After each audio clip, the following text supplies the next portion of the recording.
Good evening. Need a mic? Got it? Yep. Thank you so much. Thank you all for being here tonight. We don't usually see a big crowd at the drainage meeting, so we're glad to have you with us. Thank you very much. As the president was mentioning, I'll get to that on here as well. There is public comment on any item on the agenda, even the item that's there for discussion. You are welcome to comment on. We're going to have a process in that item that will enable you to come up and say what you feel you need to this commission. If you would fill out a card, those will be turned into the secretary. They are on the corner. She's going to bring them over here to Mr. Lambert, and he's going to sort them out and give them to me, and I'm going to call on you to speak at the appropriate time. Okay. So I want to call this meeting to order of the East Ascension Gravity Drainage District. We have all of our commissioners, with the exception of Mr. Lawler, present. Michael. Oh, I'm sorry. And Mr. Mason's gone too. Michael and Aaron are unable to attend. At this time, we will open with the invocation. We're going to be led by Mr. Cagnolotti, and then the pledge will follow that. Father, Son, Holy Spirit, amen. Heavenly Father, we ask your blessings on this gravity drainage district, all the commissioners, the administration, and all the men, women, and children of Ascension Parish. We ask that you bless us and guide us in all our actions, and may your Holy Spirit be with us at all times. For we place our lives in your hands, always and forever. In the name of your Son, Jesus Christ. Amen. Amen. I pledge allegiance to the flag of the United States of America and to the republic for which it stands, one nation, under God, indivisible, with liberty and justice for all.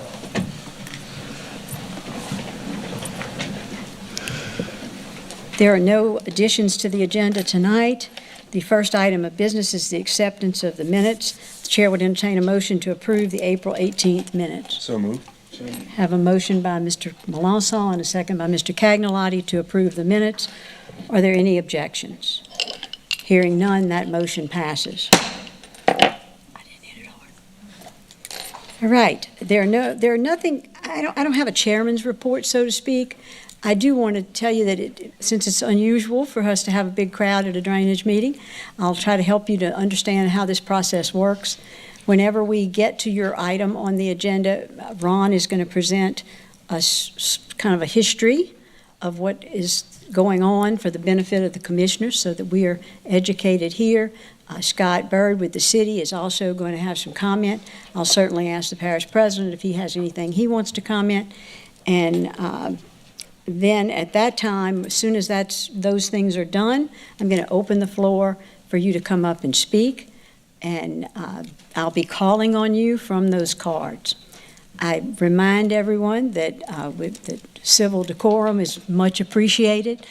There's a lot of hot-blooded issues that come before the Drainage Commission and the Council, and we appreciate that we remind you and ourselves that it's important that we maintain our civility. Okay. General business, item number 6. A, approval of amendment number 7 to the master contract for professional services with Infinity Engineering, Conway Bayou Pump Station, that's the Sorrento Pump Station, upgrade to include additional scope of work as more fully described in Exhibit A, attached to Tier 2 and made a part hereof. For the additional amount of $20,000, the new contract amount is $572,910. Mr. Set, have a motion by Mr. Robert. Chair would entertain a second. Second. Second by Mr. Melanson. Are there any questions? Any objections? Hearing none, that motion passes. Item B. Approval of change order number 2 to the contract with Boone Services, LLC for the New River Drainage Improvement Project to allow for an increase to $44,385 for a new total contract amount of $4,868,610 for necessary materials to repair the wooden bulkhead and to increase the contract time by 60 days. The new completion date would be July 14th, 2023. H. Davis Cole. Is there any? Motion. Second. Have a motion by Mr. Melanson, a second by Mr. Cagnolati. Are there any questions? Madam Chair. Yes, sir. If I'm not mistaken, Ron, this is still within the budget, correct? Yes, it is, and the next item will cover half of that budget when we get to it. The city's going to participate in this as well. Okay. So we have a motion and a second. Are there any further questions? Hearing none. Are there any objections? Hearing none, that motion passes. Item C, approval of CEA with the City of Gonzales and East Ascension Consolidated Gravity District Number 1 to recognize the mutual public benefit of making repairs to the wooden bulkhead for the purpose of public safety and desire to share the cost of repair located on Main Street of New River not to exceed $40,350. Each party agrees to contribute $20,175 in funds toward the project. Motion. Have a motion by Mr. Cagnolati, a second by Mr. Melanson to approve. Are there any questions? Any objections? Hearing none, that motion passes. Item D, approval of a CEA between Livingston Parish Council and the East Ascension Consolidated Gravity Drainage District Number 1 to allow for the removal of debris from the Amite River with orders which borders, there's a typo, which borders both parishes. Motion. Have a motion by Mr. Lambert, a second by, where'd that come from? Mr. Joel. Mr. Robert. Are there any questions? Mr. Ogeron. Thank you, ma'am. I'm glad to see that we're going to be removing debris from the A-meet, Ron. What's the status of doing the same on Bayou Manchac? I mean, when are we going to get to dredging Bayou Manchac and cleaning it out? So there's a project list that several parishes are distributing for LWI money. One of those is the Manchac project. It is EBR and Iberville's number 1, and so there's a lot of support for that. And that goes before the governor in his last year before his term expires for funding. So we hope that's worth about $84 million, if I'm not mistaken. And so if that gets funded, or at least partially funded, you'll see some channelization, some dredging, and other operations in Manchac. So we'll be waiting to see if the governor funds that or not. Any timetable as to when that's going to be? Clock's ticking on him, just like it is on us. So. We did have a clearing and grubbing that went on there, though. Yeah. Yeah, I mean, I know there's still a lot of debris in there. We've done we did the original that we paid for, the clearing that we got Chem Spray to assist in, and then we did a dual project with EBR to clean additional debris. But at this time, I wouldn't suggest spending money unless we know this project's moving forward, because it should take the bulk of what's left, as well as some channelization on some choke points. Do we have a contingency in case the governor doesn't sign this? I think the contingency is to get with EBR and Iberville, see if they want to do a joint project and look at the funding options, maybe in RCS or something like that, or 25-75 match. I think that would be your option there. You know, and I understand the complications of trying to find the money. I'm not trying to ride you too hard on this, you know, but we've had some serious issues with Bayou Manchac topping over. EBR's having a fantastic time of, you know, lining all the ditches that lead into Bayou Manchac. They're lining those guys with gold, you know, and that water's going to speed into us 10 times faster. And we're not doing anything to address that, you know, and that's a concern. And I think, you know, I know everybody wants to. I'm not saying no one is avoiding it, but we got to take that as a priority at some point. You know, at some point we got to recognize that priority. If our neighbors to the north are going to throw water at us, we've got to figure out a way to get it away from us quickly. And in 3 years, and we haven't done that. And I think that's going to be the biggest disappointment, you know, in my term, is the fact that we haven't gotten that done. I don't know if that's necessarily true. If you want to let your constituents know, we've actually cleaned Manchac twice, and so it's probably one of the channels that has gotten the most attention since we revoked the scenic byway restriction.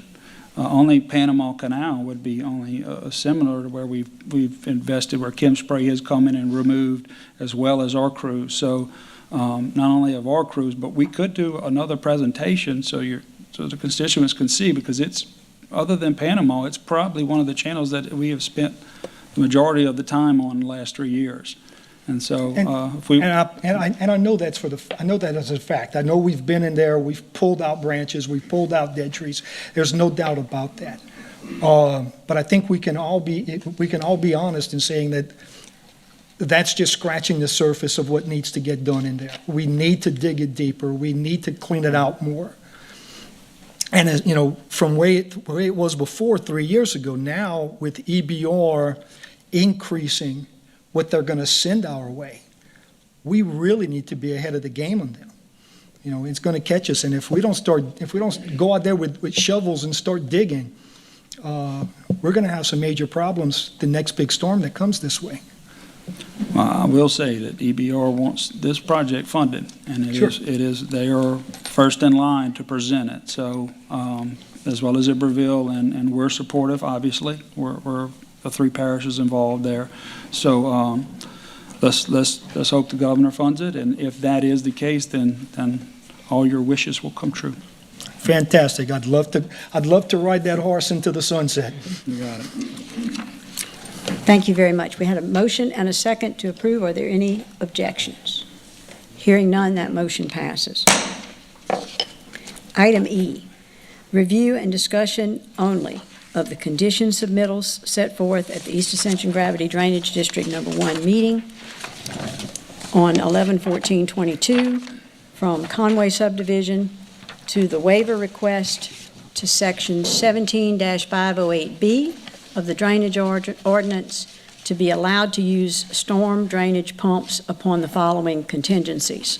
The contingencies were, as I'll read, the developer receives approval of detailed construction plans prior to the start of construction from the engineering review agency and staff.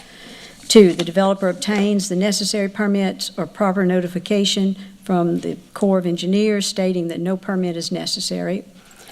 The developer provides documentation and/or agreements subject to the Gravity Drainage District's attorney's approval, specifying that the City of Gonzales will be responsible for owning and maintaining the pump station, should the HOA not be able to financially fulfill an obligation to own and operate the pump station.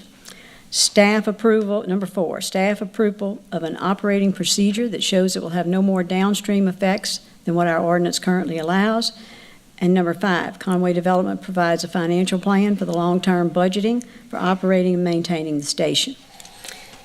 So Ron is going to present some history on this. I'm going to remind everybody, I mean, we counted our cards here. There's 7 folks who would like to speak in support and 7 persons who would like to speak in objection. So your neighbors will be at odds sometimes. And so I want to remind you on the back of that card that it says that we'll not be clapping or applauding, disrupting the proceedings. Let's just move along, hear what everybody has to say, and then we'll entertain questions from the commission and try to get ourselves in a position where at some point we can make the absolute best decision for the community of Conway. Ron? Good evening, Commission. I appreciate the opportunity to speak to you tonight. Welcome all the residents and folks here tonight. Appreciate your time.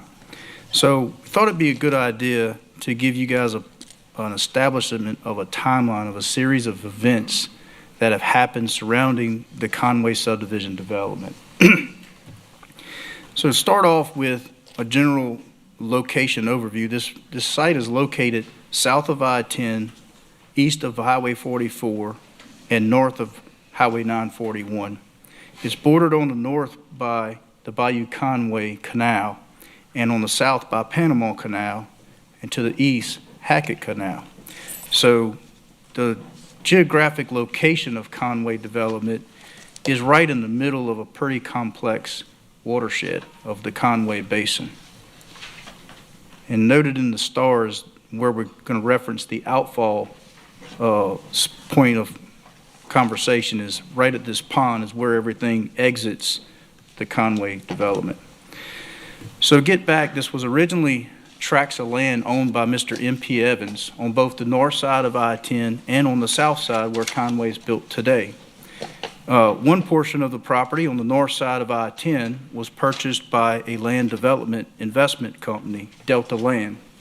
They established a wetland mitigation bank in 2011. We thought it was very significant to the conditions that are presented in that area today. In this series of slides here, you look to the left of the slide, the area in red is the location of the mitigation bank. It is directly downstream of that discharge point that I mentioned in the previous slide. So all the water from Conway development currently is proposed to go through this property to exit ultimately to the Bayou Conway to the north of the mitigation bank. The slide to the right represents a exhibit that was turned in to the Corps of Engineers on behalf of the Wetland Mitigation Bank. If you look at the bottom left of that snippet, there's a legend that tells you what channels actions were represented in that legend. So everything in red was channels that were filled in. Everything in purple were channels that were dredged. Everything in blue remained. So it's important to note, especially off to the eastern boundary, that the areas that were filled in, they wanted this area to function as a wetland area.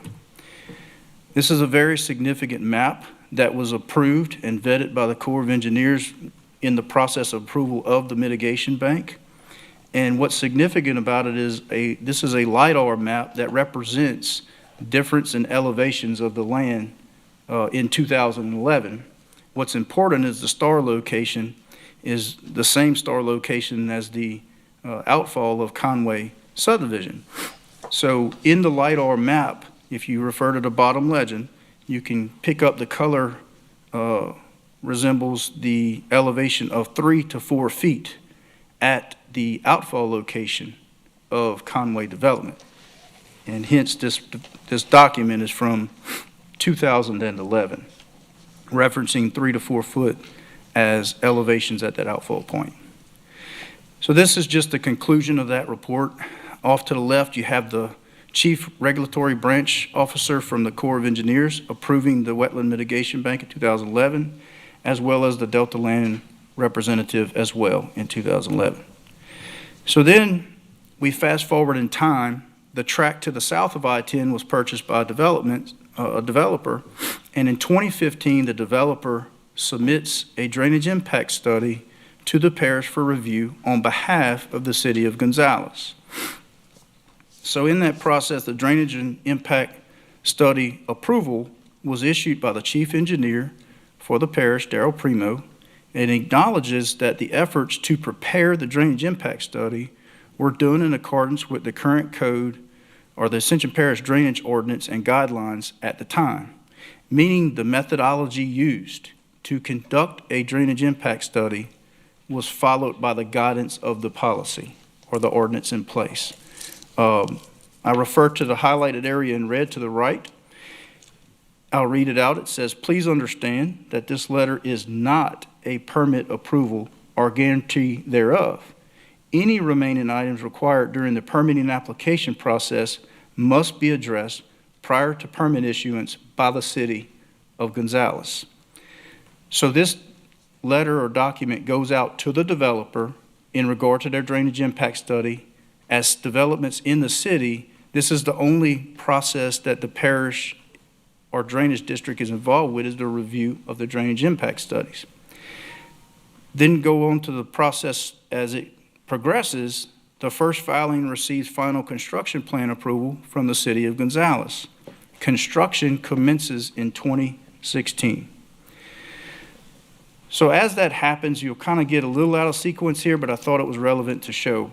Once the first residents start moving in, we received calls from the city saying, look, we're having some drainage concerns within the new filing of Conway. Can you guys look into it, thinking that drainage maintenance might be the actual problem here? So we did find some blockages, as you see in this channel. This is in between I-10. It was really overgrown, so we did address that. And this is that same location on April 26th, 2023. So we have cleared all of that out and opened it up. However, look at the amount of water standing in that channel. The mitigation bank is in the far side of that picture, the far box culverts beyond the interstate. That's the boundary of the mitigation bank. It's full of water. So here's a photo clip on April the 24th of last month, just a few weeks back. We went to this site, and this is the existing water level at these pipes that's out there today. So they're roughly half or a little better full of water in their 48-inch pipes. So remember, that's 2 feet of water added to the invert elevation that's designed to be set at. We'll get to that in a bit. Here's a very significant photo. Once we went out and looked and investigated, what we saw is there's a live oak tree that was left in the development at the main entrance. It's very important that we listen to what this live oak tells us. The imaginary line that you see there drawn in yellow represents the natural ground elevation at the root ball of that tree. And the streets appear to have been dug out around this live oak. So natural ground was countersunken in to put a road in at this particular location. And if you look across the street, the line almost is in line with the foundation of the buildings there. And this is at the same location. If you look at the bottom left, on April the 15th of 2021, we had a significant rainfall, and it was hours after we got some calls about the street holding water. We went and looked at it. You can see the drains backed up and pooling out and not draining. At this time, the elevations of the gauge height in Conway was 3.8 feet, and in Panama Canal, it was at 7.08 feet, which are not very significant numbers. It's just a heavy rainfall event, and they were having backing up in the streets. And also, you can see the retainer wall constructed around the root system of that live oak. One can assume that that excavation of the depth of that wall is that much lower than natural ground, hence that the roads are significantly low in the development. Then we get into history of the property. This is a Google shot of 2015 prior to any dirt work happening in the Conway development. And I highlighted in yellow to the right the channel, the Conway Canal that they call it, had water in the entire stretch through the development's property. So there was water present in the channel prior to any pipes being put in. In 2017, there's still water standing, but as you can see, construction is pretty well moving forward at this point. At that time, on Google, we can see that there was 2 pipes installed of the current 5 that are out there at this point. In 2019, they start constructing the version of ponds that are out there today at the outfall location. Again, there's only 2 pipes in this photo of the 5 that exist out there today. Another significant factor is a little zoom in of the same photo. This is the work around the pond to the left of the slide and the left of the pipes you see in the photo. They're doing the dirt work of the pond. If you really look close, they actually had to dam off Conway Canal because the water was flowing back on them to build the pond. So it tells you that the pipes are lower than the water in that channel. Here we are, the most recent Google imagery of 2021. Obviously, the channel's inundated with water all the way to I-10 and all the way to the mitigation bank. So 2021 is about the timeline that the city reached out to say, hey, we're having residents now living here. We're having some trouble. Can the drainage department really look into this and see if there's some kind of solution here? And so what we do is dig ditches, and that's what we do to maintain and fix problems. However, in this scenario, there's water all the way to where we have jurisdiction at the mitigation bank. So we hired Hartman Engineering. We said, look, this is a little bit more than our expertise or our field of work that we can offer here. We want to bring on a subject matter and have a second look at this original drainage impact study. So Hartman Engineering comes on board, does an analysis, determines that the water elevation in the canal was from 4 to 5 feet versus the design elevation of 1.7 feet. So there's a differential there, and that inundated all of the retention ponds within the subdivisions, that much water too much in their ponds. So his recommendation in 21 was, based on the conditions of the outlined above, Hartman Engineering recommends another drainage impact study be performed to account for a higher surface water elevation in Conway Canal, or develop another outfall location or an alternative. In Hartman's opinion, the system is not operating as designed due to existing boundary conditions, normal water surface elevation in Conway Canal. This existing boundary condition has reduced the design storage capacity documented in the 2015 drainage impact study. So we brought this up to the engineer review agency of what Hartman recommended. And at this time, we haven't come to you guys as the board yet. We're trying to figure out what is the developer's engineer going to come up with as the solution to this problem. So another thing that Hartman shows us is an example of that pipe being inundated. The red line just shows the water level higher than what the pipes are designed to be. But then the developer's engineer comes on board and says, look, we're going to take another look at this as well. And so this is the third document. In addition to the LIDAR map, the Hartman engineering map analysis, and now Quality Engineering comes on board. Note that they were not the original engineer. The original engineering firm was Owen & White. So Quality Engineering is brought on board. They take a second look, and highlighted in red, per the original approved drainage impact study by Owen & White, dated December 2015, proposed static water surface elevations in the storage ponds of 1.8 feet. Field observations indicate that the existing static water elevation in the ponds is closer to 4 feet. And so there's another note out that the ponds are not at their design elevation. Preliminary solution to this development was proposed to add two 30-inch pumps with 16,000 gallons per minute capacity each to the outfall pond number 3. These pumps will have the capability to draw down pond to the static water elevation of 1.5, thus increasing the storage capacity back to the original intended design. And so this is where the pump concept came from, and it was proposed to the engineering review agency. However, our drainage ordinance prohibits the use of pumps without a waiver. And that's how we get into where this was brought before this board. And the agenda item that Ms. Terry had just read to you guys. So this is the letter based off the actions that you guys as the board took in November the 15th. And that's where the conditions were set in addition to the waiver that was sent out. So that's where we are. And we're in the middle of reviewing all of these deliverables to these conditions. But since then, dirt started turning. And so that triggered some questions, and we felt best to bring it back to you guys and get to the bottom of where you guys recommend we go. And so that's why we're here. Thank you, Ron. Very, very, very detailed. Appreciate the history very much. Sean, do you have anything you want to add?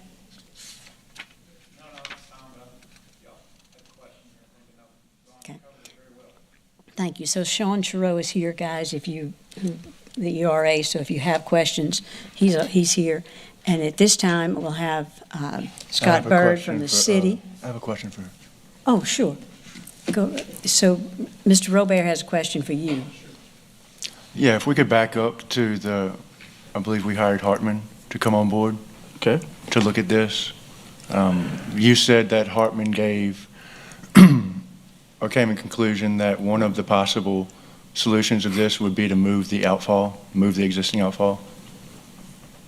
Yeah, I think Jared's here. Jared, you here? There you are. Yeah. I will let him speak to that.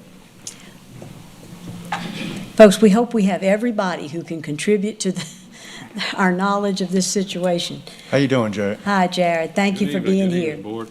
No, that was just, that was my first time looking at this. The drainage impact study is about that thick. And, typically if you don't have an outfall location that doesn't meet your requirement, you look somewhere else. And I don't know if that was done. It may have been done previously, but I just threw that in there just a suggestion. Just another option, potential option. That was my question, that, there are other options than a pump to fix this. Potentially, Yeah, potentially. Thank you. Any other questions? Just one quick question. Yes. Can we zoom out any further? I see we have Bayou Conway. Where are we dumping into it? I mean, if we are at the limit, can we get further down to get some buffer there? Or what I'm looking for, is there any other channel that's going into this? You're looking for a different outfall? Yeah. Okay. Is it? Yeah, Where's Hackett? I can speak Is to it. Hackett Canal? Hackett Canal does connect to Panama. There needs to be some improvements made. I think that certainly needs to be looked at as a viable option, yes. What is the elevation? Do we know the elevation there? Or are we at the, Well, what you want to look at is what your major outfall is and your elevation of Panama.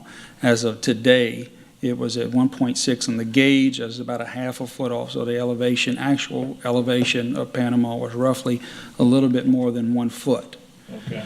And so you do have some backwater concerns with those improvements that will need to be addressed, and that's why any other option like that has to be engineered. They have to run all the scenarios, all the models to see if we used Hackett as a secondary or primary, and that what would the backwater issues cause with Panama, because obviously it is a smaller channel and it does increase in elevation quickly.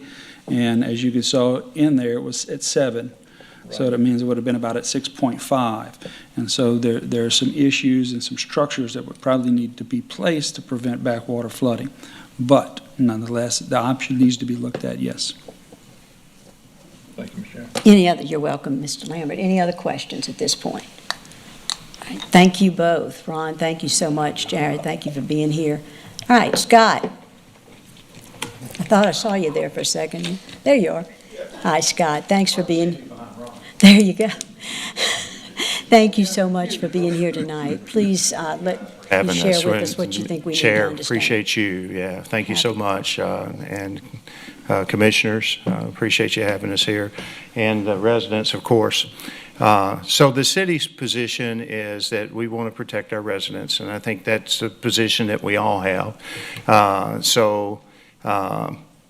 There's street flooding. And I know that there is some argument that some people may find that street flooding is acceptable and that they don't want a pump station. But we feel that street flooding is not acceptable. It's not ideal. And so Conway is a very great subdivision. I've met a lot of wonderful people there. And I think that everybody enjoys the camaraderie and just the neighborhood as it exists. It really is a unique opportunity in this part of the world, and so we want to protect it. And so what can be done other than a pumping station, if some improvements can be made downstream that's going to improve the outfall and maybe restore Bayou Conway to whatever it was when that original drainage impact study was created, or if it does need to be a pumping system, we support that. One of the conditions, and I want to thank Ron. I think he did a wonderful job of explaining the history of the situation, and I agree with everything that he said. And so the condition that the city, that this body imposed on the city was that we would stand behind the HOA as the operator of last resort. We're willing to do that, and the city council voted on it on January the 9th. When we met with Ron in early 2021, as he talked about, we expressed concern about solving the street flooding issue. Luckily, no homes have been flooded, so it's just a street flooding issue when we have a significant rain event. And we would like to solve that problem, and that's our planning commission kind of initiated this process by telling the developer that they weren't going to approve any future plats until we developed a solution to this problem. So we really don't care if the solution is improving drainage downstream and restoring the outflow level, if that's possible, or if it's not possible, if it has to be a pumping system, if we support the pumping system, which the developer is willing to pay for and include the cost of installation, which I understand is close to $1 million. Thank you. And you're willing, if another study showed that the Hackett Canal was an option, the city would be comfortable with using that option to solve the problem? What option? Mr. President? Oh, the Hackett. So I don't know what that would entail, but, I mean, we're willing to look at anything that's going to help solve the problem, of course. Okay, very good. Thank you so much. Mr. Robert? Any other questions? If you don't mind, I did have a question. Sure. Now, from what you said is that the improvement downstream, if any improvement downstream of the development was done to resolve the outfall. But I believe, and correct me if I'm wrong, Ron or Clint, the downstream, it's not the improvement downstream. The downstream's going to stay how it is as far as the water level. It's the level that was in the study that was incorrect. So if we go back to and the reason I'm saying this is just improvement downstream isn't going to do it. It would have to change the outfall, like actually changing the outfall of the development inside of the development to drain to either Hackett Canal or a different one, correct? Yeah, I mean, if you look at the existing proposed pumping station, it's going to the mitigation bank as it's proposed today. Yes, sir. However, the engineer at the time didn't look or didn't propose a different outfall. Yeah, and I mean, you answered my question. And I think you would have to do some connections to Hackett from the existing, it would be a reroute. And secondly, restore the Conway Bayou Basin to where it was when the original drainage impact study was done, but has Conway drainage basin changed since the original impact study? No, we've gone downstream of this mitigation bank, and there's water in that same channel So all the way to it has not Conway. changed. No. But what has changed is the mitigation bank, Mitigation bank did come into play. Yeah. which has changed the drainage in the area. Absolutely. Yes. But the Conway Basin didn't, and No. the mitigation bank was there beforehand. The major channels of Panama and Conway have not changed. And the mitigation bank was there previous to this original impact study anyway. It was 2011. Yes. Yes. That's all. Thank you. Thank you, Mr. Robert. Thank you, Scott. We appreciate you coming. Okay. Any questions from the commissioners at this point? Then I'm going to invite the public. Yeah, Mr. President, I apologize. It's okay. All right, so I'm going to give you my take on all of what has transpired. So as far as the waiver, at this time, the administration does not feel that items 2, and I have it contingent upon the November 17th, 2022. I don't know if you have that because that includes 6 items, not 5. So I'll go to the 5. Let's see. The item number 5 on the agenda, number 4, number 3,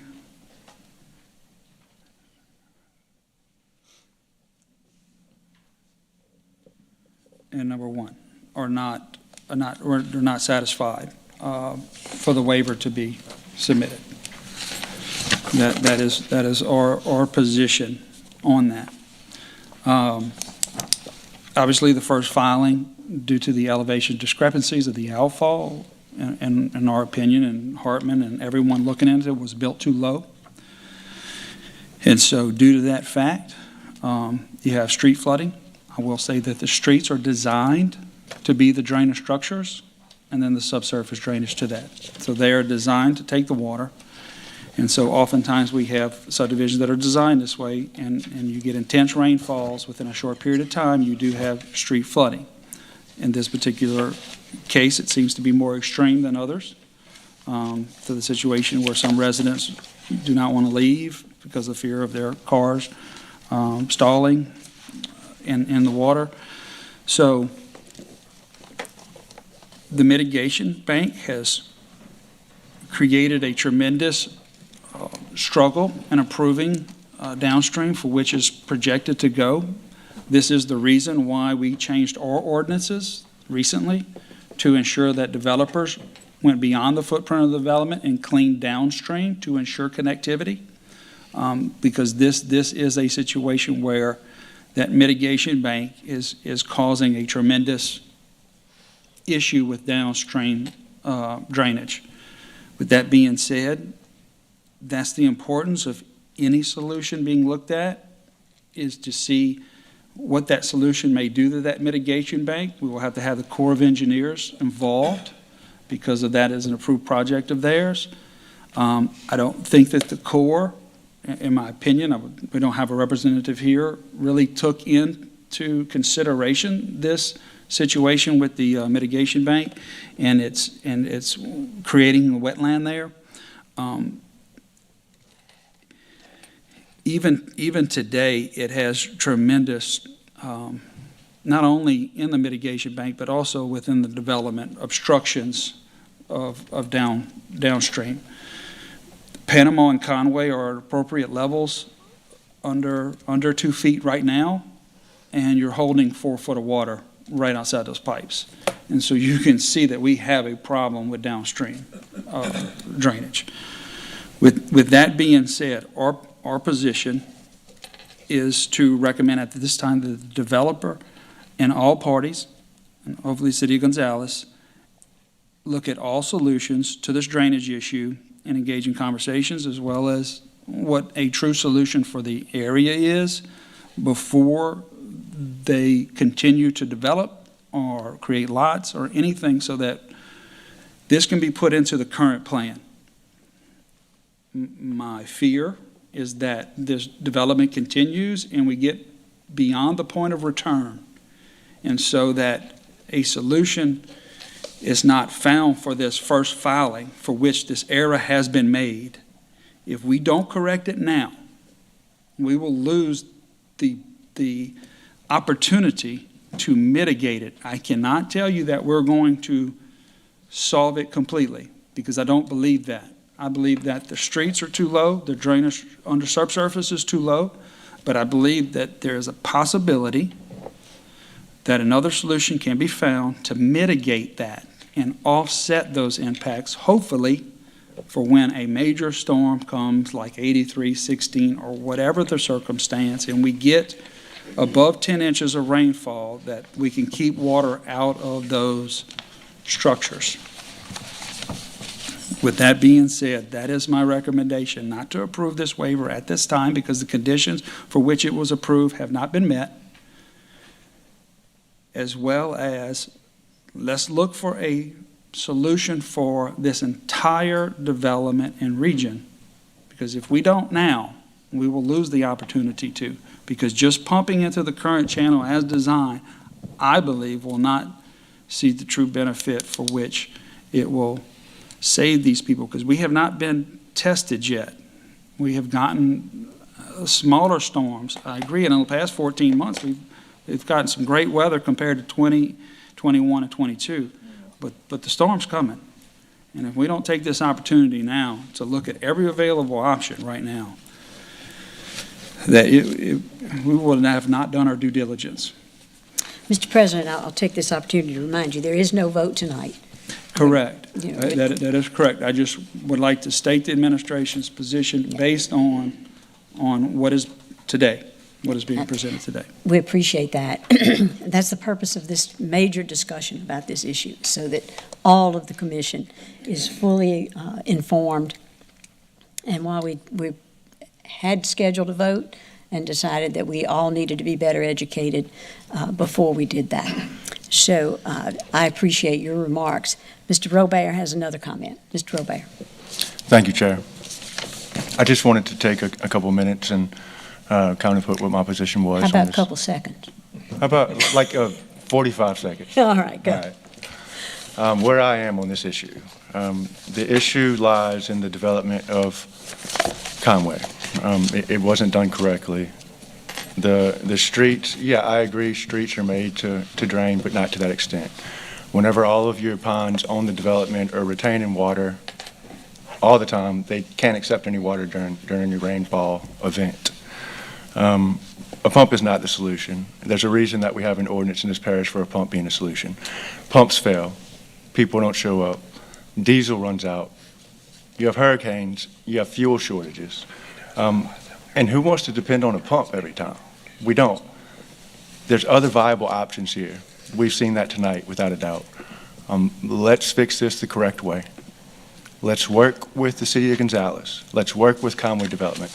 I will be the first to say I love Conway Development. I think it's a wonderful, great development. I mean, y'all can attest probably that several times I brought it up throughout the term of, hey, this is an example of what we need to do. It's a great community. I'm all for it. I'm also for fixing this problem the right way. The lifetime of these pumps, or 15 years, is what was admitted to us by the developer. I mean, 15 years from now, and they were dependent on the Conway Development pumping station and all that, which is great. But we don't have our plans for whenever these pumps are gone in 15 years for some big magic Santa Claus thing to fix all the drainage outside of that. No, it needs to be working itself, amongst itself, without this project. So when this project does go through, it's that much better for people on top of that. So I'm going to keep it short to that. And, you know, when it does get brought back to us, I do feel we need to rescind this. Thank you. Thank you, Mr. Well, Roby. that's at 45 seconds, by the way. I'd like 48. Thank you. Thank you all. So before we go into the public comment, I want to clarify a couple of things on cards. I have 2 cards in my hand that have been signed, but no indication of whether they're present and want to speak, or if they're just present and in support, or just want to not speak. So Jonas Crystal? All right. I don't want to pass anybody up if you came to speak. And Glenn Hayes. You will be speaking? Oh, come on. You've been smiling at me. I've been like feeling like, okay, this guy's not going to. All right. You don't have to be first, I promise. All right. So let's go from there. I did misspeak. I've got 1 card in support, and I'll allow Mr. Boudreau, Charles Boudreau, to come up and present at this time.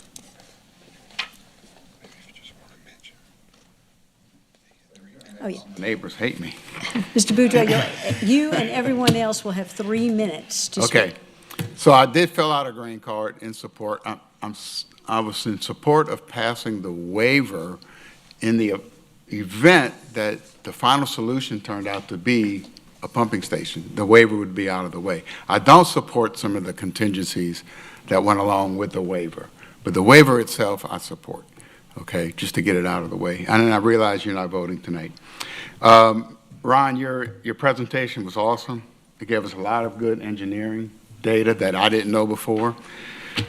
There's also some field data available. One of our neighbors in early 2020 found an engineering stick in the woods. He said, man, this would be good in the pond to watch and see what the levels do in the pond, right? He put it in there. And at the time, the level on the engineering stick was like 0.8. This is in tenths of a foot. And then over the course of time, that level in the pond started rising, right? And there were several things involved. The mitigation bank, I think, is one of them. But another big factor in this was a beaver dam that was also built outside of the Conway property. And it was discovered in November of last year and demoed. Well, when that beaver dam was demoed, the level on an engineering stick came down to 1.4, which is where it stays today since November. Okay, so that was like almost a 2-foot drop in pond elevation. Okay, and my wife and I moved into the development in December of 18. We were the 7th home occupied in there. Early on, we didn't have any flooding issues.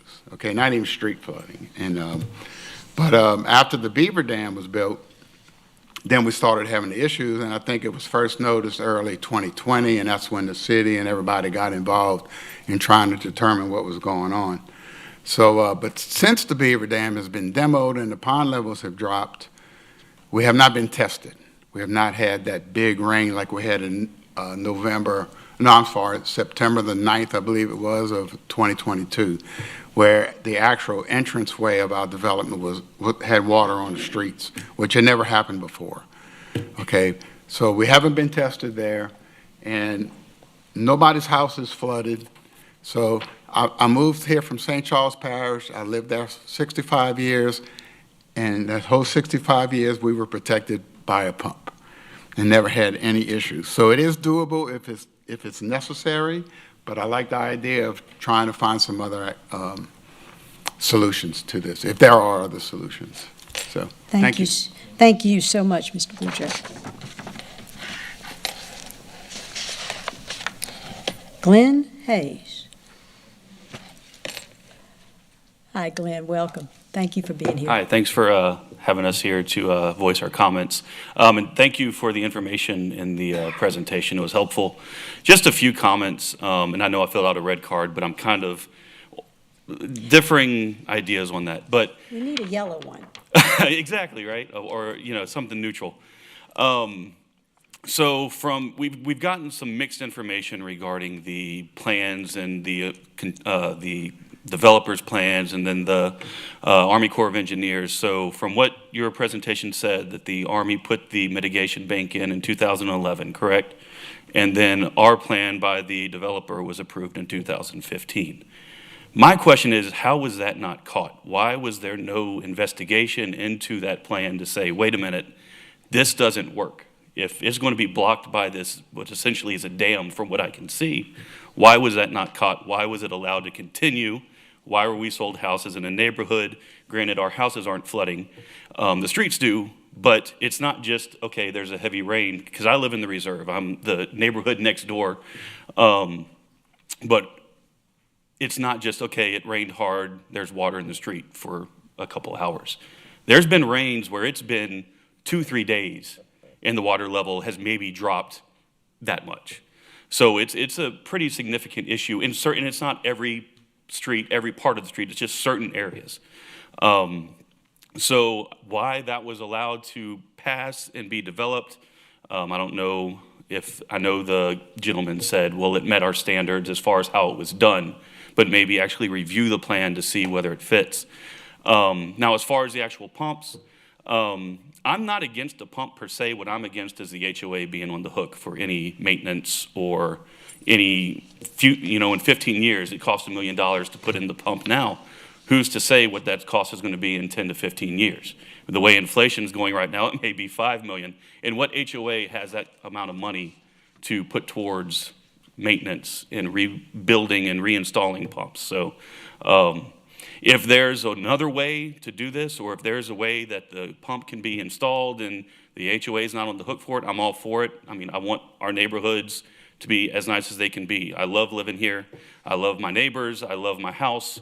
I feel like we're kind of, this is a horrible pun, being left out to dry, so to speak, with this situation being, told we're going to be on the hook for this pump should it be installed. So just kind of consider us when y'all make that vote. And I see I have 17 seconds left, so that's all I have to say. Thank y'all for y'all's time. Thank you so much. Typically, this is not a question and answer session, but I saw Sean move. So Sean, did you feel like there was perhaps a question the gentleman asked that you could address? I don't know if a question, I've seen and heard over the past year or two, I've heard confusion about, I've heard statements, well, East Ascension Drainage, they approved it. They approved a study. Why did they approve it by its study? There's some misconception about the role of government reviewing drainage studies, even if they outsource it to an independent ERA. Daryl Primo at the time, if it was an ERA or anyone that's hired, anyone that's in-house, you'll see they're never stamping and signing a drainage study. They're doing a cursory review.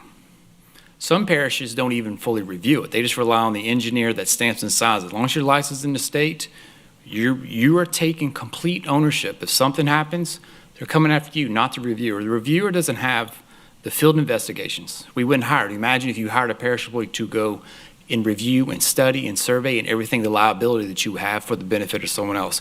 They're just there as a cursory review. Did you do a 10-year storm? Did you do a 50-year storm? Did you provide survey the way you're supposed to? All of that liability, all that responsibility is on that design engineer that's licensed, and they have to be competent and able. It can't be the first time they're doing a drainage study. This is state licensing law stuff. And so much, I just want to make sure that when we say, how did we approve? I guess I'm trying to get in the shoe of, get in the shoes of Daryl or whoever it is at that time. I've come in behind other places and reviewing, they're just overwhelmed. They're not supposed to be doing the full detailed studies, the analysis, going to the field, doing surveys, running the calculations. They're just, are they there? Are they there? The proof comes to the person that builds it, constructs it, inspects it, when your inspections, and we go and check, and you're just hoping all of those assumptions were done in place. There's a lot of variables, and assuming that outside conditions never change what your assumptions are. So that's, I don't know if I'm really directing that question. I just want to make sure we touch the topic when people are saying, well, this body's as hired person or in-staff person approved this, therefore, that wasn't acceptable what they were doing. Shouldn't they have known this? Shouldn't they have done a detailed survey? This all is complete. I do development work. I know when I'm doing my design study and I'm submitting somewhere else, I can't say, well, you didn't catch it. It's your fault. They always say, and they always used to have disclaimers on when you approve plans. You'll see any plans I approve. I am approving for general conformance. This doesn't relieve your reliability of following codes, licensing laws, and everything else. I don't have the information you have. You are the professional. So I was make sure we were talking about the discussion and like how did we get in this position and how could someone that review it, how could be someone with the parish not see this, catch this? They don't, it's not normal for them to have that level of detail to know more than the person's license stamps that study or drawing. Thank you. Gentlemen, any questions of Sean? I'm not going anywhere, so if you got more questions, I'll be here. Appreciate it very much, Okay. Sean. It helps us, and I'm sure it helps the public.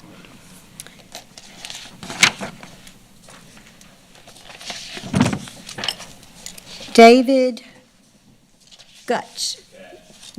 Oh, you got to close that A. David Gatz. Hi, David. Thank you for being here. Yes, thank y'all for letting me speak for a few minutes. Thank you, Clint. So I appreciate what you said today, especially about Hackett. My position on this is honestly, pumps are only a solution if we have someone to operate and maintain them. That does not include the people behind me, the residents of Conway primarily, right? That's not a solution. When storms happen, we're not going to go out there and make sure the pump's working. Yes, it's supposed to be automated, but pumps do fail.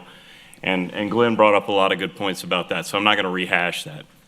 I just really want to challenge y'all. I appreciate that y'all actually brought up that we want to look for alternative solutions here. I think that is the answer, whatever time it takes. Gravity is always preferential to pumps. Obviously, if New Orleans wasn't below sea level, they wouldn't have pumps either. I don't believe that pumps are the only solution here. I do think there are other solutions. They may cost more, they may take longer to develop, I understand that, but I'm in favor of a solution, a long-term solution, not a short-term easy fix, right? So with that said, the only other thing I'll say, and look, I appreciate like the legalese of we're not responsible. Yes, those are all true things. I am a professional licensed engineer. I understand what he's saying. Maybe legally that's not the responsibility, but I still think it's in the best interest of the parish to understand the drainage area, right? And when you're looking at these studies, having a little bit of perspective, hey, we got a mitigation bank downstream. Have y'all looked at that as a sensitivity to said engineer, right? So even though it's not the obligation of the parish to do that, and maybe this person was busy and he was just making sure they had followed all the procedures, I'm just saying, I think the city and the parish and the developer all need to work together to really try to help us and find a solution here.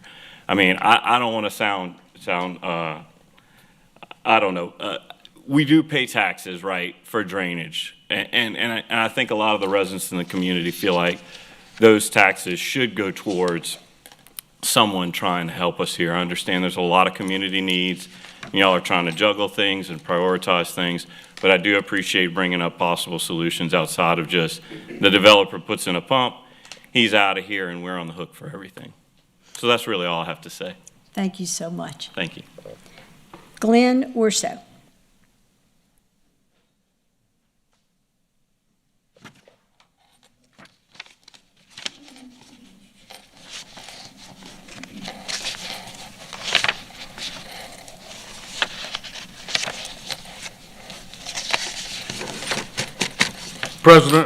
Parish President Clint Quimo and Drainage Board.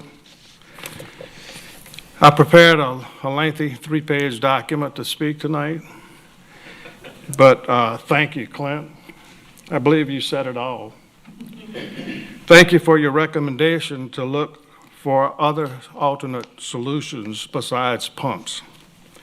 So I'm asking you all to vote no and rescind the waiver regarding mechanical pump prohibition in ULDC 17508B. And just a reminder, back in March, I sent each and every one of you an email with 209 resident petition signatures who primarily signed that petition because they were not in favor of paying for operation, maintenance, and liability of the proposed developers' pumps. Thank all of you, and thank you for allowing us to come up here and say what's on our mind. Thank you, Clint. Look, we're glad to have a full house.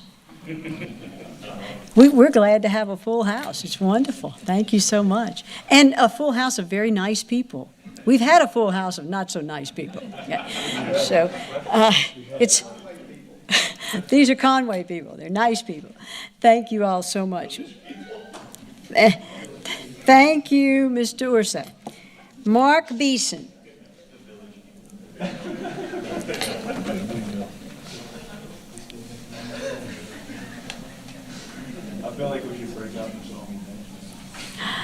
Mr. Beeson, thank you for being here. I'm all right. I appreciate the opportunity to be able to speak, and most everybody's going to echo the same things, and beating the dead horse is not going to get anywhere. But I appreciate you, and I think what you guys did was commendable.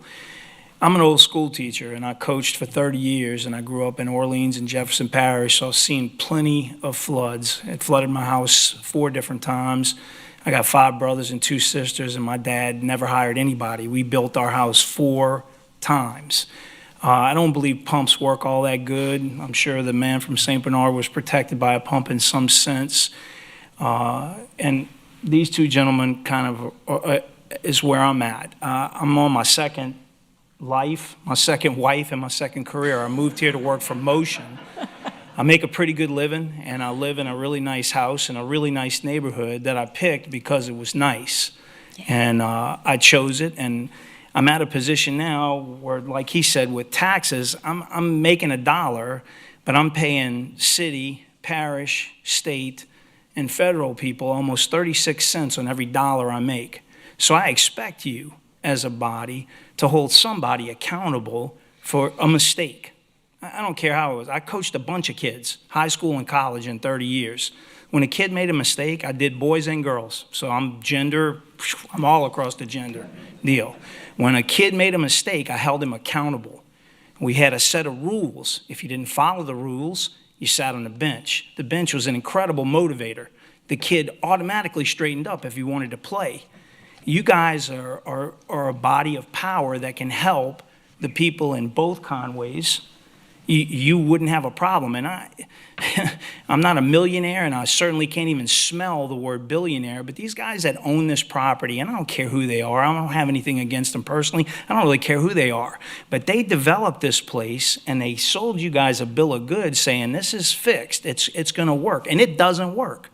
But you're going to pass some degree, and it ain't about the money. I've heard all kind of stupid stories. Oh, it's going to be a $4 extra HOA fee or $7 or $10. I don't care if it's 4 cents or $4 million.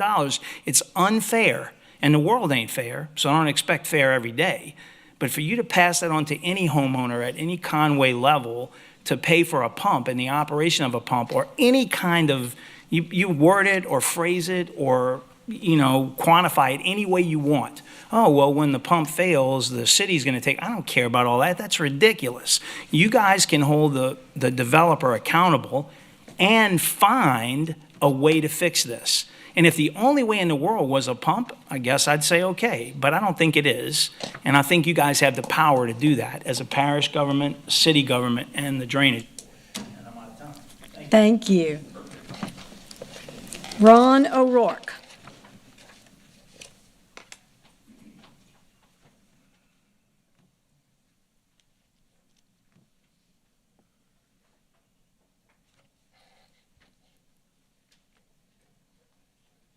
Mr. Mike Delat, you're going to be next, so if you want to start ambling this way.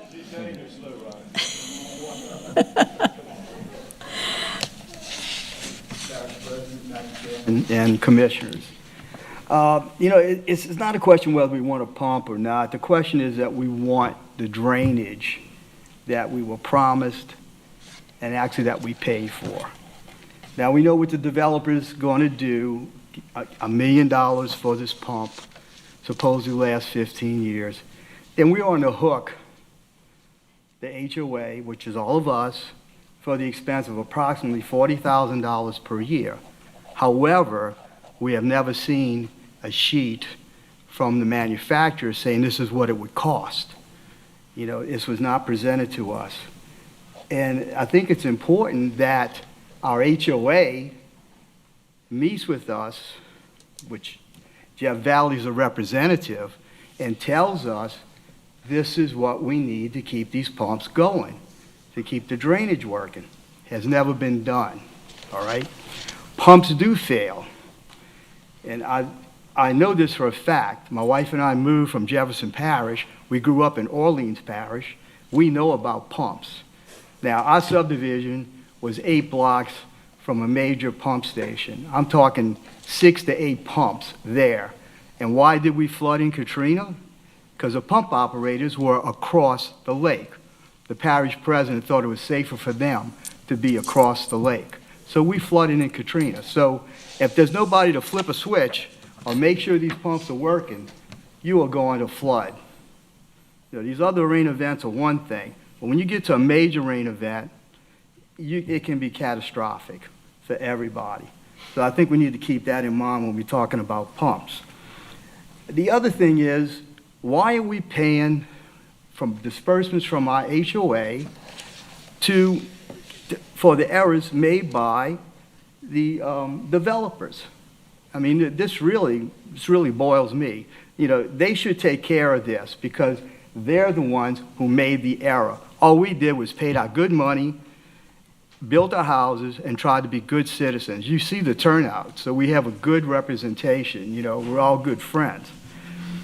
The last thing, the city doesn't want to pay these expenses. Okay, the parish says it's not in their purview to pay these expenses. The developer's passing the buck to us, the residents. In my opinion, these 3 entities should sit down in good faith and hammer out a solution. And to me, the solution, if gravity drainage can be achieved for Conway, then let's do it. If it costs him a little bit more than $1 million, let's say, than what the pumps would cost, then take it out your pocket and pay for it. Don't take it out of our money. We're not your checkbook. The HOA is not the checkbook for the developer. If pumps are the only way, Thank you, Mr. O'Rourke. We're at 3 minutes. Do you need just a few more seconds? Yeah, that's all. Okay. Southern Lifestyle needs to negotiate with residents on the amount of expenses that we are willing to pay if they put pumps in. We pay the HOA, it's not them. Communication is paramount, which has not been good with the developer in reaching this solution. Thank y'all very much. Thank you, sir. Mr. Delat. Good evening, Council. Good evening. Hi, Mike. How you doing? Good. Mike Delat here, resident of Conway, and normally up here to speak to you as your maintenance drainage contractor for your 3 pump stations. Yeah, we see that, Dale. Kind of ironic that I'm here speaking on pumps tonight. So if anybody would benefit from a new pumping station, probably be myself. However, contrary to belief, I'm 100% against this as of now. I know what it costs to maintain pumps. I keep hearing the 15 years. It's not 15 years.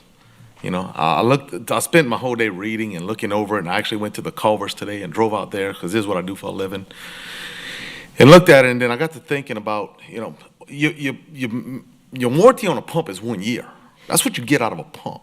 A deflated basketball gets in the waterway and gets in your impeller and tears up your pump and tears up your bearings and tears up your engine. Then you got to get a crane out there. You got to pull the pump. You got to send it to a shop. You got to get it repaired. You got to bring it back. You got to set it back in there.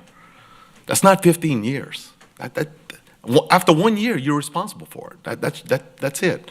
This developer can turn around and sell all the remaining property to one person tomorrow after he puts the pumps in. He's done. And right now, the way it reads is this falls back on the HOA. And so to think that we really need to look at other solutions. I think there's other solutions out there. This guy has tremendous amounts of land, a lot of land to develop. I don't care if we take some of that and build another retention pond to hold down some of the retainage that we need in the subdivision. There's all other alternatives. Again, a pumping system, if at some point it becomes that is our only alternative, then obviously I know pumps work. They do drain. But to put that back on the HOA and cover that, I read where he said $38,000 a year for O&M on pumps. You're not going to operate and maintain two 48-inch pumps for $38,000 a year. You're not going to do it. $4 a month to the HOA is not going to cover your fees. So what happens if one of these pumps do break down? You figure you got a $300,000 breakdown by the time you take it out, repair it, send it out, do all these things. You divide that by 500 residents, you asking everybody to pay $600. You're going to send out an assessment to the HOA for $600 a person. Try collecting that from 500 homeowners. So what happens when you don't collect it? Do your pumps sit still? Does somebody else step in? I read that the city of Gonzales should step in. But at this point, what do? You lean somebody's house for something that they didn't create?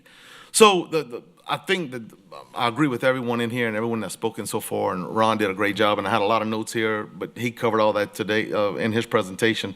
But I just want to say that I think the pumps are our last resort, and I'm a pump guy. So that's all I have. Thanks. Thank you. Appreciate Thank you. I'll tell you what, you better hope them pumps don't cost $40,000 Yeah. a year to maintain. Marlene Orsett.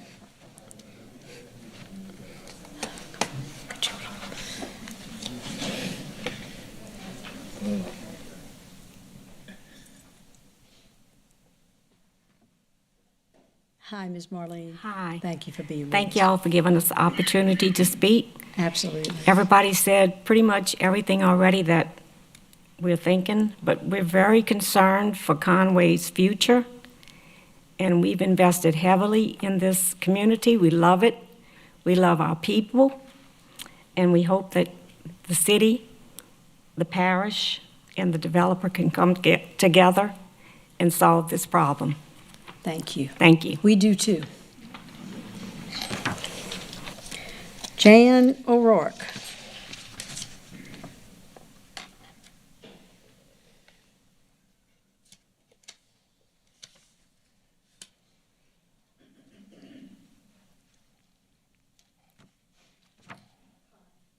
I'm Jan O'Rourke, Hi, and Jan. it's really an honor to be here to speak to all of you all tonight. And I really appreciate everything that you said. But what we're trying to get across to you all, and I think you've got it at this point, is that all of the people of the village, we shouldn't be responsible. If you need the pumps, put them in. But I think y'all need to come together and find the money somewhere with the parish, because we do pay our property taxes, and get this off our back. Because if you all are wanting us to operate these pumps, it's going to be a disaster. I'm just telling you that right now. And it's not only the operation and maintenance. No one's talking about liability. That's part of it if you read the fine print. Do you know what insurance costs? So if somebody goes out there and tries to fix it and they die and they sue us for more money, you know darn well we can't handle this. This is a nightmare. So anything y'all can do together, I appreciate what y'all are saying. We will, really appreciate it, and you can see where we are right now. So thank y'all very much. That's all I'm going to say. Thank you. All right. We operate a lot of pumps, and we managed to burn some up, so we know exactly what this is all about. Like my husband, Ron O'Rourke, said, we live 6 blocks away. The biggest pumps you ever want to see, no 30-inch pumps, guess what happened to us? They burnt up, the guy didn't come, and we were still paying all this money. So we don't need this on our back. So thank you. And we share your concern. Thank you so much. Okay, that's all the public comment, unless there's somebody here that feels there's something they need to add. I'm happy to see anyone else who might need to add something to the discussion. If, Just have to read off his name. all right, I'm going to read off the remainder of the names, and then Councilman Lawson has a comment he wants to make. So these folks did not care to speak, but they are present and signed a red card. Jonas Crystal, Jimmy Sanchez, Wanda Berthlot, Kelly McGovern, Kelly? Yes. Clay Berthlot, Jimmy Ramagosh, and Lynn Wagasback Jr. All of these cards will be in the hands of the secretary. Mr. Melanson. Thank you, Ms. Chair. I got comments all over. I'm going to try to not be a hot mess going through all of this. But first off, in case anybody isn't 100% clear, we keep referring to Sean, our ERA. He's our engineering reviewing agent for the parish. He reviews all of the developments and whatnot that are passed in Ascension Parish, and he does a very good job for us. As you know, he's here tonight. I do, in case anyone isn't 100% how this body works. So we are Ascension Parish Council members. We're serving right now as drainage commissioners. This body does not have the authority to approve a neighborhood or stop a neighborhood or anything like that. We strictly deal with drainage. Now, when we're sitting up here as parish council members, obviously we set the codes and ordinances that developments or have to be built by. Excuse me. But we do serve as major drainage. I can tell you just immediately. I mean, we haven't got our legal, opinion and whatnot on this. But spending tax dollars in a private development, whatever, that is a very gray area. I'm not even 100% sure if it's legal. I know St. James parish president here in the last few years has been indicted for spending taxpayer dollars on private property. Conway is a private development. This is a man-made issue. It's not a major drainage. Our responsibility by law is to take care of the water once it leaves this footprint. We're not responsible for the drainage inside of the footprint. That's what it was engineered for. In November of 2022, whenever I was serving in Ms. Terry's capacity as chair, I always forget his name, Mr. Valley. I believe he was here asking for the waiver, and we urged him to ensure that he had community outreach with every one of his citizens, because he was volunteering y'all for a pretty big task. HOA will do it. It's fine. It's good to go.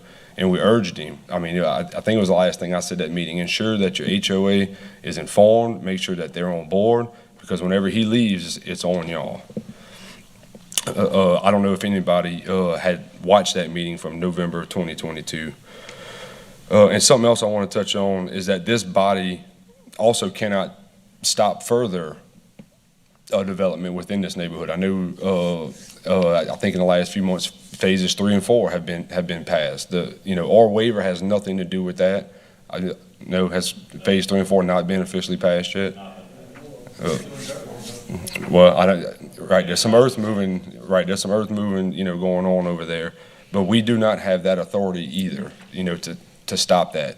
The only thing that this body can do for Conway is allow a pump or not allow a pump, right? And then so we gave the waiver with some very, very strict, I think it was 5 criteria that developer had to meet. I think he's only met 1 out of 5 right now. I'm sorry, I'm just going through my notes, and exploring all and before the city, the parish, or the developer move forward, I think some more hydrology should be done, right? Is there any way that we can tie Panama into Conway? I don't know the elevations off the top of my head, but I know Panama is south of Conway. What does that look like? But I can tell you another concern I have is pumping the first pond to the second pond, and this will probably be a Hartman question. Is that going to cause the water to leave the footprint quicker than it already does, or is the outfall going to work the same? And if that's not the case, then are we going to overflow the second pond? Because a huge part of our developmental code is that, and the main reason we don't allow pumps is, oh, that's the dryer in the restroom. I was First getting time we've ever nervous. heard that.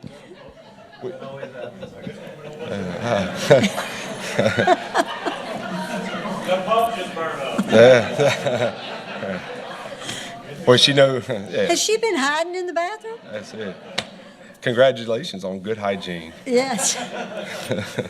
I done lost my train of thought. I'm sorry. So the pumping from the first pond to the second pond, is there a risk of overflowing the pond?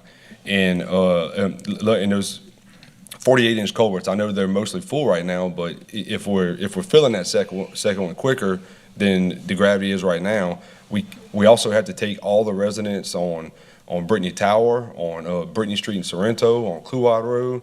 All that right there has to be taken into consideration as far as allowing, pump from the first pond to the second pond.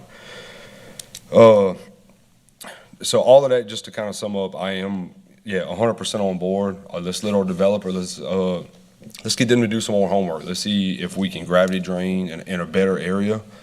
And I do have bad news. At no point will I support the actual Drainage Commission supplying and maintaining the pumps, because think of every neighborhood that is in this parish. We have another 117,000 people on the east bank of Ascension Parish who we're responsible for their drainage.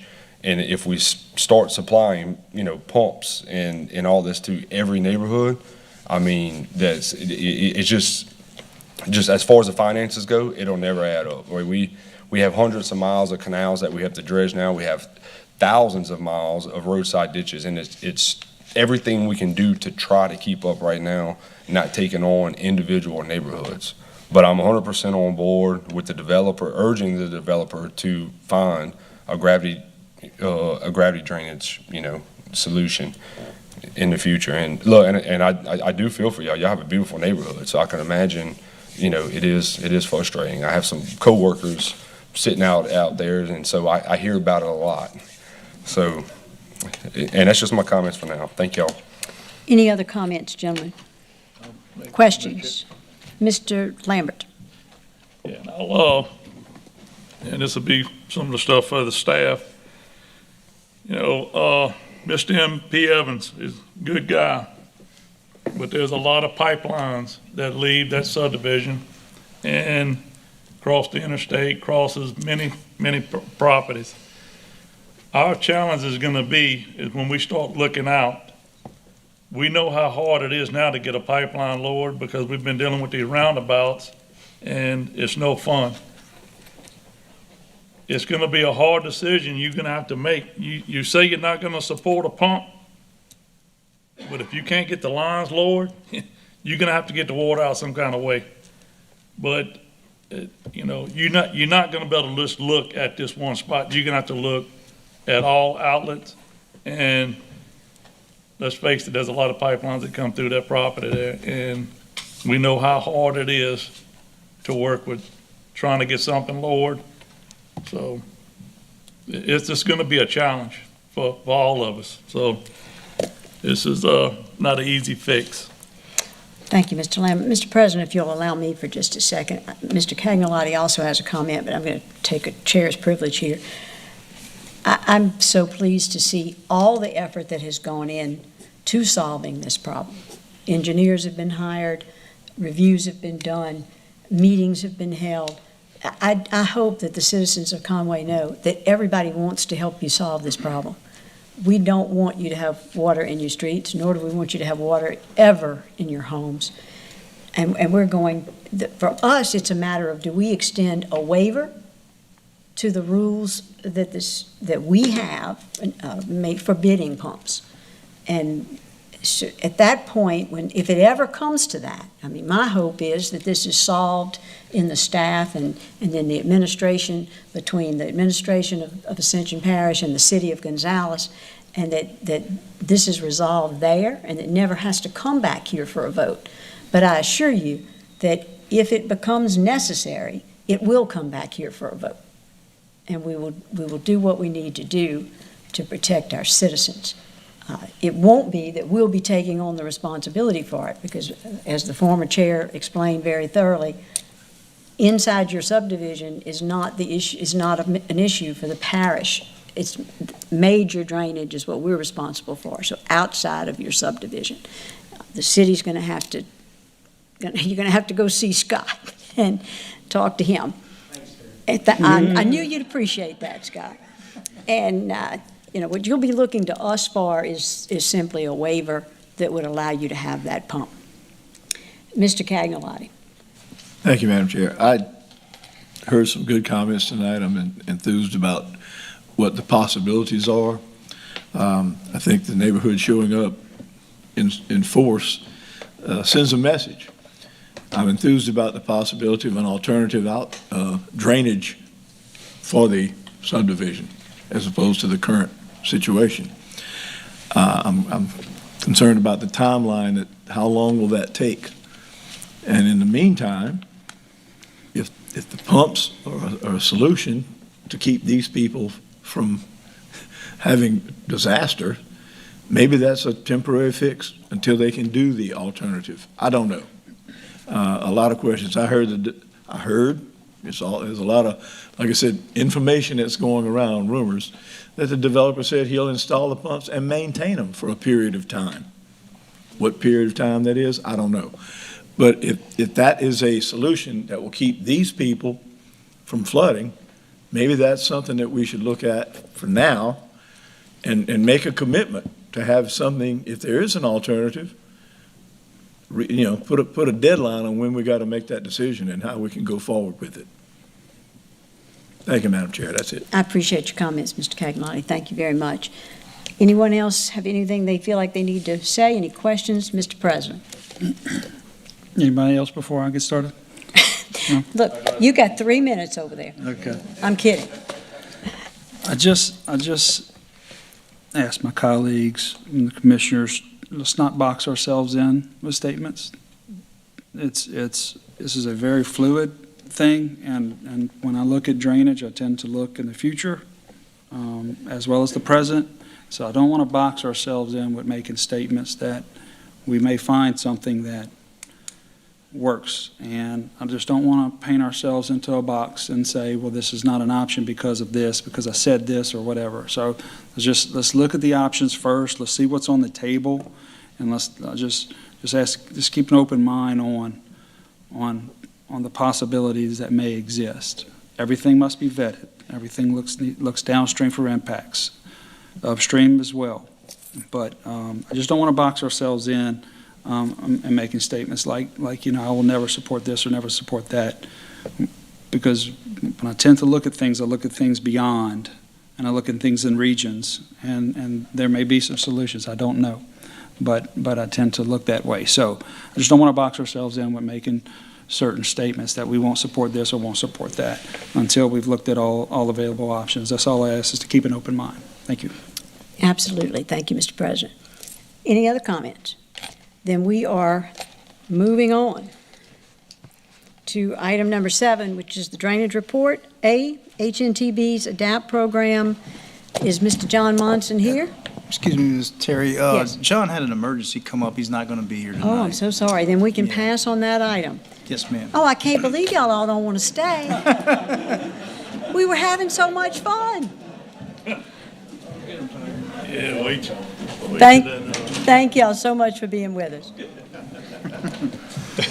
Hey, that Then we'll move along to item B, the drainage report. Mr. J. Drainage district voted to put those pumps in there. I got all that. GSA did the design on it too. I'll send you all that.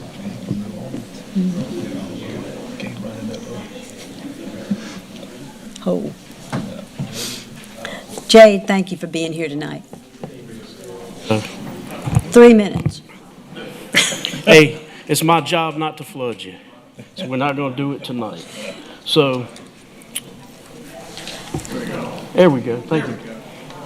So, April 2023, it is very short, planned for a long night, so I always share with y'all Our year of progress, look at our work order system. The end of April gave us 1 year in this new work order system.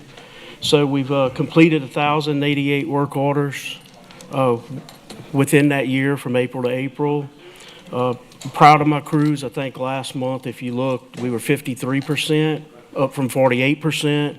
We're at 58% now. So I'm very proud of those guys. Hopefully we keep moving north. Work orders by departments, just really a quick snapshot of the total year. 715 in minor alone. Go down to major. I forgot my glasses, guys. 34 projects. Remember, those projects are very large. So to do 34 projects, thank you.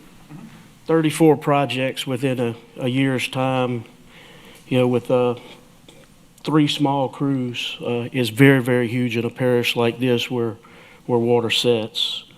Culvert maintenance, 95, and 189 requests by you guys. So proud of my guys for addressing even, you know, what y'all guys are asking us to. Total work orders by activity. I'm not going to go through them all. This is something you can go back to. But this gives you an idea of work completed through the year by activity. If y'all like the longer version list of this, email me. I can give it to you. It's not possible to do in a demonstration like this. But it'd be very nice to look at, give y'all an idea of what we really face by task. Work orders monthly. This gets into our month of April. We had a perfect 100 work orders come in for the month of April. We completed 87. It's kind of strange. I was telling Johan earlier, 87 is a lot of work orders. Bear in mind, 2 weeks out of that month, we had crews at pumping stations supporting the needs of our parish and, you know, doing pre-pump downs to keep that flooding from happening. So these guys really excelled in April. Minor drainage report projects, 66 completed. I want to give y'all an example by activity. A lot of off-road sinkhole repair. We're really utilizing that pump truck. Clint implemented that special crew, and that's keeping that water flowing downhill. We're seeing big benefits with that. Stalling culverts, we average at 6 to 8 a month, all the way to tree removal, surveying, and off-road drainage. Major drainage projects. April was kind of a short month for finishing big major projects. We got a little bit of rain, and we are digging on larger projects. We did finish the shredding behind Santa Monica High School by the end of April. In progress major kind of mimics last month. You guys know they're larger projects. They take quite a while. So same deal, Plug Road ditch at Clean Road, Ira Road ditch shred, and at Severio Canal. Reese Lane, Highway 929 box culvert upgrade. And look, I want to thank everybody. I had probably half a dozen guys reach out to me from the public and from y'all and said they really loved the maps last time. This is something we're really looking at. It's a great visual. One gal, that's right. Thank you, Miss Terry, for reminding me of that. But no, it was nice to hear that feedback. So it gives us a lot of good ideas to report to y'all. But the maps really, really highlighted how huge are those areas and the impact that we're making in major drainage. And I thought that was a great deal. I appreciate the feedback. So these are some completed areas of the lower Goodine east of Highway 73. The green demonstrates where we're at in progress right now west of Highway 73. And as before, Plug Road ditch, Thurston McCrory. You can see the extended red line from last month on west of I-10.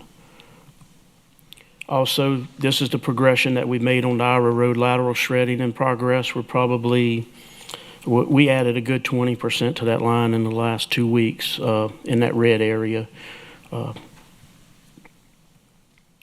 This here is where Mr. Jamie Brown's crew's at. Reese Lane at Black Bayou, currently in progress of changing out the boxes and upgrading that. So hopefully in the next, several weeks, we'll have that project finished. And that'll be a great improvement for that area. And that concludes my report.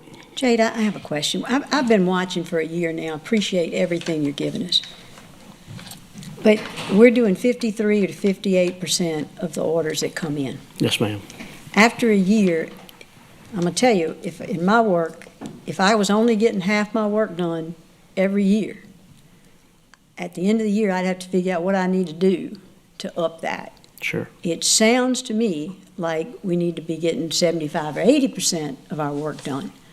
Have you looked at how many crews you need to get to 75, 80, 90% of the work that comes in? I mean, we're not trying to run lean. We need people, and I know it's hard to get. But I'd like for you to tell us what you project, how you project to get to 75 to 90% of the work that orders coming in. I think Clint has some great plans for the future. I'd rather him answer that question. Sure. So, great toss. Yeah. So when we look at, major drainage versus minor drainage being culverts, maintenance. So, for example, we do a lot of maintenance that are not even work orders. We just, like when Jade and them have worked over around Chester Diaz Road, they didn't come to just do that one work order. They did the entire system, so they wouldn't have future work orders. And so we try to balance that. And so, we've had a lot of discussions about maintenance plans. Well, maintenance plans are not work orders. And so we have to divvy up that work. And so we just simply can't get to them, because what happens in the growing season, which is we're just entering, is the work orders just spike out of whack. And then we spend a lot of time trying to do it. There's subdivisions we got to go cut twice. There's subdivisions we got to go hand cut. And that's the reason of concrete lining, trying to install that so but if we don't spend that money and set it aside, it becomes real difficult to do. And so a lot of this is hand cleaning. We got to keep our fleet up. We got to keep our track hose, our trucks, every system, our boats, everything that we utilize. And so it's difficult to balance that maintenance, which is not work orders that we do, with work orders and trying to achieve an 80 or 90%. It's just a balance of it all. And so I don't know if we'll ever get there, because we have to balance big projects that have regional effects that are part of this budget. And so if you're gonna say we're gonna increase staff by 20%, well, we got to steal it from somewhere. And what do you steal it from? Do you steal it from these bigger regional projects? Do you steal it from your equipment, and so your fleet starts to fail? It's just a balance. I'll tell you, we're trying to look at going to the pump stations 24/7, so that we have guys there every time. We're not paying overtime, that these guys become experts at the pump stations, and we're going to rely on them. They're going to have that rotation. We're going to have, shift work and things like that. We're trying to develop that to ensure. But that's 6 to 8 employees dedicated to pump station, and that's going to have a cost. And then we got to bring that budget to y'all, decide if is this what you want to do. This is what the benefits we see. Do you want to spend the extra money to ensure? And so it just becomes a balance. I don't know if we'll ever get to 80 or 90% or even 75% of the work orders, because we just have to balance it all out. And budget-wise, if you say, how many more guys you need? Well, we got to steal it from somewhere. And so where do you want to steal it? And that's the issue here. We just, Conway subdivision, if we're going to spend money on that solution, where are we going to steal it from? Where are we going to take it from? Where are we going to amend the budget to ensure that that's part of that solution? And we've done it. We've done it. And it's just difficult to say that we can bring on enough staff with the benefit packages that we pay here, because it is excessive. That is our attraction. We can't compete with industry. The only way we compete is benefits. It's really the only way we can compete. And every employee you add has that benefit package tacked on there that we got to pay for. So it ain't just the $40,000 salary or the $35,000. It's that salary plus that benefit package, which pushes the $45,000 to $50,000 for that one employee. And so it's a balance system, to be honest. And I don't know if we'll ever get there, is my answer. We just got to make improvements where we can. And if we want to cut something out and do that, I think the goal is where they're headed. And that's trackable stuff, that we can create a maintenance plan to where we don't have work orders, that they know. Ascension Trace is one of those subdivisions we got a hand cut. It is one of those, and they want them cut twice a year. And so we're going to say, okay, we're going to go cut it in May, and we're going to go cut it in the end of July. And that's now, what that does is, takes maintenance from somewhere else. That maintenance is, although not going to be a work order, it's going to take the place of working somewhere else on a work order.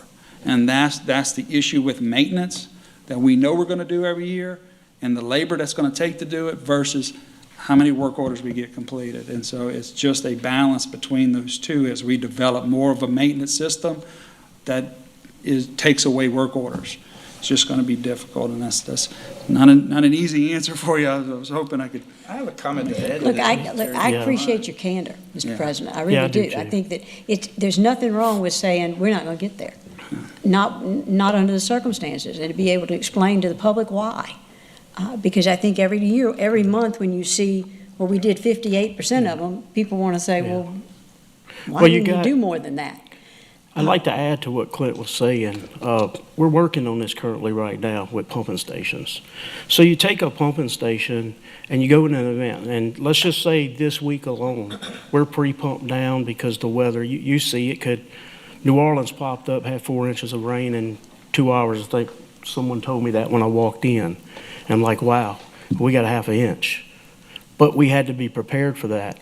That took 6 of my staff members in drainage. Now, you put a full-blown event on, you're going to take 10 of my staff to run a 24-hour shift. That 10 staff is 3 to 4 of my crews out of, 8 crews? Mm-hmm. So I'm losing 50% of my crews.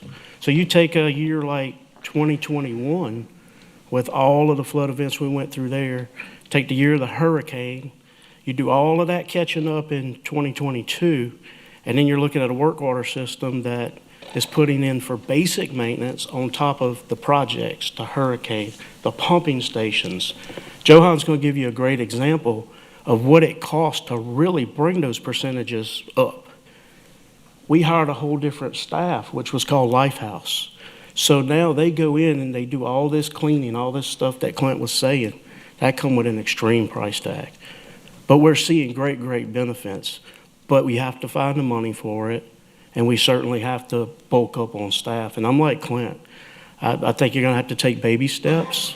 I really like the talks we're having about the drainage infrastructure and what I mean by that is pumping stations right now, because that's going to allow us to bring some of our staff back to DPW. And I think you'll see some of those percentages climb within a reasonable number. And then also, when you build that data for a year, and we've only got a year's worth of data, and it's not the best data, guys, but we're really working hard to make it great. It takes time to build it.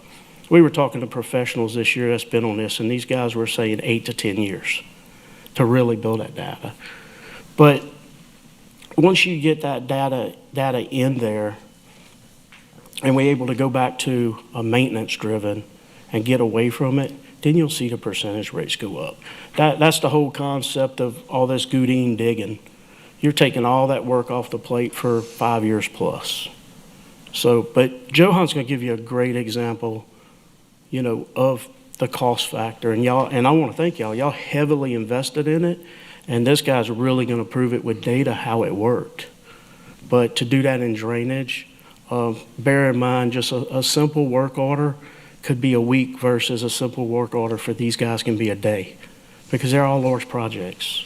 You don't dig from driveway to driveway anymore. You're digging subdivisions, or you're digging the entire street. That takes a week, 2 weeks sometimes. So, do 100 of those times 7 a week, 7 crews. It's vicious. It is very vicious. Appreciate it. That's what we need to know, and that's what the public needs to know. Yeah. Appreciate it very much. Mr. Robert. And just hearing some of the discussion that y'all were just having there, I also see a promising future in the way that we're doing these work orders. Like the president was saying, if we go to road A for one work order, we don't go to road A, do that work order, and get out of there. We're doing that entire road, and we're doing downstream from that road. So if we continue working this way throughout all these work orders, ultimately, it should drive that percentage of completed work orders up, because we're preventing future work orders from each of these areas when we're spending the extra time there for that one. You're killing multiple work orders. Yeah. And that's what We Johan definitely has understand that, done. and I Yes, think that'd be it's great to see helpful that to progress over elaborate those on it years. so that the public understands. Absolutely. Yes, ma'am. All right, thank you very much. Thank you, Mr. Harris. All right. The Vegetation Monthly Report. Johan.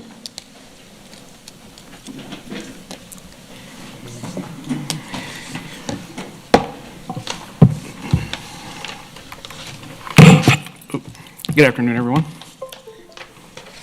Good evening.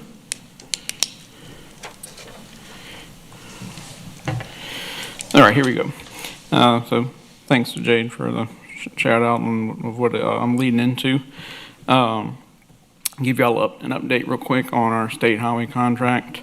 Our cutting of our state roads is at 37. We're complete on our herbicide, and also our litter pickup is at 87%, almost finished. Time to start over. So yeah, almost time to start over again. So we're actually doing pretty good on that. So getting into some of the call center metrics, what Jade was alluding to, now that we're coming around on a full cycle of a year's data,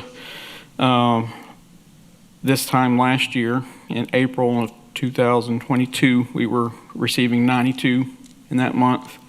Last month, we received 48. So that is an average of 50% less of what I'm expecting to see for this year, and it's almost all due to the what we have spent with our contract labor through Lifehouse. Getting ahead of the calls. They know their problem areas that we had last year. They're getting ahead of them, and we're seeing the trend showing that we're definitely starting to head it off before it gets to us. Here's a snapshot of what came in last month.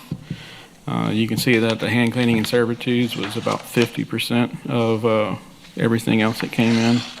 Well, I would say 50%, but definitely a lot more than everything else that came in. What we completed last month, we were able to complete 82 last month. So you can see we're maintaining a pretty steady average between 80 and 100 is what our nominal output is for those requests. Our call center status overall, this is reports from last month to April of 2022. We were at 78 overall complete in March. We're able to bump it up a percentage from this month. And like Jade had said, that most of what we do can get turned over in a few hours, if not a day or two, versus his longer projects that are much more involved. So that's the only reason why, is that we're able to knock out a lot of these requests a lot quicker. So if we gave you Jade's job, it wouldn't change things? No.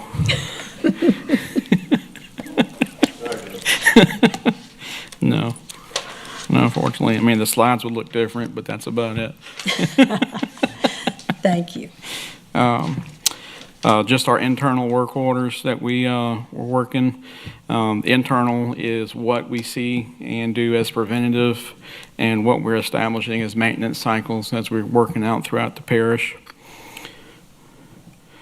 Anyone have any questions on last month's vegetation? Any questions, gentlemen? Hearing none, thank you very much. Thank you. The chair will entertain a motion to adjourn. Second. I have a motion and a second. We are adjourned. And Travis wanted to stay.